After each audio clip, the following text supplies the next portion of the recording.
वजीर आजम साहब तशरीफ फरमा है। प्लीज अमेंडमेंट मूव मैं अमेंडमेंट मूव करता हूं, मुझे आप 1 मिनट दीजिए। वजीर आजम साहब तशरीफ फरमा है और नेशनल सिक्योरिटी कमेटी ने वजीरिस्तान में ऑपरेशन का फैसला किया है। वजीरिस्तान में आज तक 7 मुआहिदे हुए हैं और 21 ऑपरेशन हुए हैं। ये 22वां ऑपरेशन होगा। वजीरिस्तान में ऑपरेशन काबिल कबूल नहीं है। वजीरिस्तान के लोग थक चुके हैं। वजीरिस्तान तबाह बर्बाद है। मैं वजीर आजम साहब से कहता हूँ, मैं बिलावल भुट्टो जरदारी से कहता हूँ, वजीरिस्तान के अवाम किसी भी मिलिट्री ऑपरेशन को कबूल नहीं करेंगे।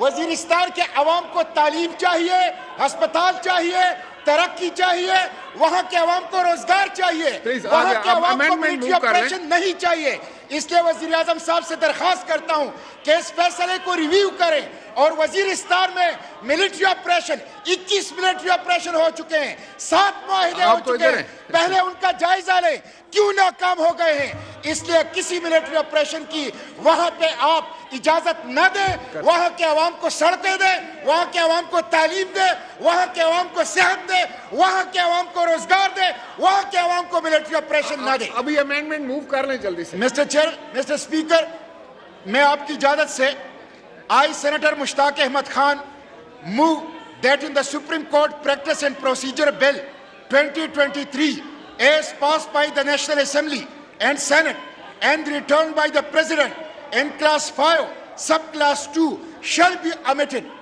Mr. Speaker, मैं इस पे बात करना चाहता हूं जरा। Mr. Speaker, मैं इस पे बात करना चाहता हूं। करें। Mr. Speaker, ये जो बिल है उसूली तौर पर इस बिल के इंटेंशन अच्छे हैं और इस बिल के इंटेंशन ये है कि पार्लियामेंट के दायरे इख्तियार में अदलिया के इंक्रोचमेंट को रोका जाए। मैं पार्लियामेंट के साथ खड़ा हूं और न सिर्फ अदलिया के इंक्रोचमेंट को रोका जाए, एस्टेब्लिशमेंट के इंक्रोचमेंट को भी रोका जाए और इस पार्लियामेंट को साउंड होना चाहिए, पार्लियामेंट को सुप्रीम होना चाहिए। मिस्टर स्पीकर, अदलिया भी पार्लियामेंट के दायरे इख्तियार में मुदाखलत कर रही है, लेकिन गुज़िश्ता 75 साल से एस्टेब्लिशमेंट भी पाकिस्तान के पार्लियामेंट के दायरे इख्तियार में इंक्रोचमेंट कर रही है। ये जो साबिक आर्मी चीफ है जनरल बाजवा आजकल इंटरव्यू दे रहे हैं और पार्लियामेंट के चेहरे पर थप्पड़ लगा रहे हैं, जमहूरियत के चेहरे पर थप्पड़ लगा रहे हैं।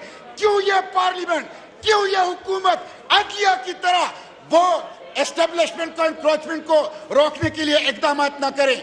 ये जो अमेंडमेंट मिस्टर स्पीकर, जो अमेंडमेंट मैंने पेश किए, मैं ये चाहता हूं कि अदलिया की इंक्रोचमेंट खत्म हो जाए।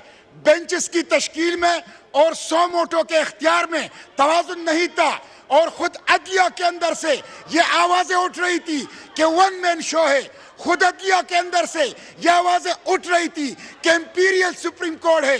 तो ये होना चाहिए कि 100 वोटों को हम रिकॉन्स्टिट्यूट कर ले, बेंचेस की तश्कील के इख्तियार को रिकॉन्स्टिट्यूट कर ले।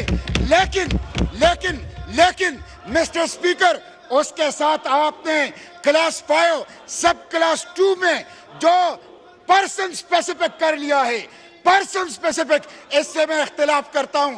आप अपने लोगों को, अपनी लीडरशिप को इसके जरिए से रिलीफ देना चाहते हैं। 21 लाख मुकदमात अदालतों में पेंडिंग है और गरीब आवाम को इंसाफ नहीं मिल रहा, उसके लिए कानून साजी कर लें। इसलिए रिट्रोस्पेक्टिव इफेक्ट के साथ पर्सन स्पेसिफिक लेजिस्लेशन माजी में भी गलत था, अब भी गलत था। पहले भी आर्मी चीफ के एक्सटेंशन के लिए पर्सन स्पेसिफिक लेजिस्लेशन की गई थी, गलत था।